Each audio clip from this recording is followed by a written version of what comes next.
গ্রামের এই মাটি আমাদের জীবনকে সজীব রাখে।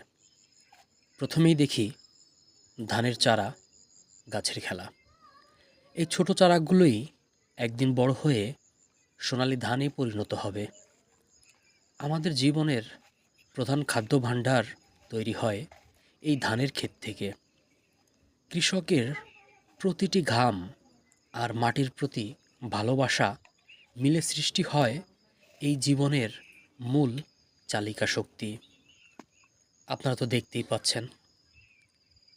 এরপর চোখ রাখুন আমাদের সবুজ শাকসবজির দিকে।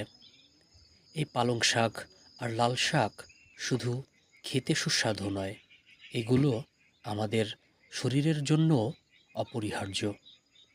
গ্রামের কৃষকদের অক্লান্ত পরিশ্রমেই আমরা পাই এই শাকসবজি।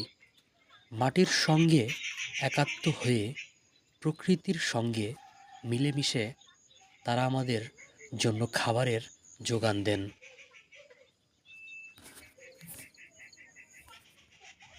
ভিডিওর শেষাংশে আমরা আবার ফিরে যাই ধানের কাছে। সোনালি ধানের ক্ষেতে কৃষকের স্বপ্ন লুকিয়ে থাকে। থাকে ফসলের প্রতিটি দানায় তার ভালোবাসার ছাপ পাওয়া যায়। এই ধানের মধ্যেই লুকিয়ে থাকে তার পরিবারের হাসি, সন্তানের ভবিষ্যৎ আর এই গ্রাম বাংলার অর্থনীতি। কৃষক শুধু ফসল উৎপাদন করেন না, তিনি আমাদের জন্য ভবিষ্যতের এক সুস্থ সমাজের বীজ বপন করেন। তাই আমরা যদি তাদের এই শ্রমের প্রতি শ্রদ্ধাশীল হই এবং প্রকৃতিকে ভালোবাসতে শিখি, তাহলে আমাদের ভবিষ্যতেও হবে আরও সুন্দর।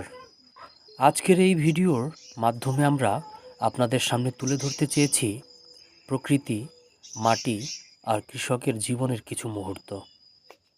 এই ছোট্ট গ্রামীণ চিত্রগুলোই আমাদের সবার জীবনের সঙ্গে ওতপ্রোতভাবে জড়িয়ে আছে। আসুন আমরা সবাই মিলে এই প্রকৃতিকে, এই কৃষকদের আর আমাদের শিকড়কে ভালোবাসি। গ্রাম বাংলায় এটাকে বলে ধানের পাতো, যেটা কিছুদিন পরেই এখান থেকে উঠিয়ে প্রতিটি ধানের ক্ষেতে লাগানো হবে।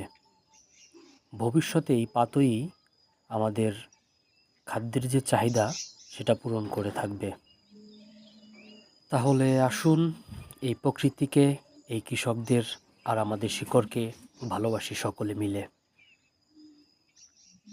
গ্রামের এই মাটি আমাদের জীবনকে সজীব রাখে।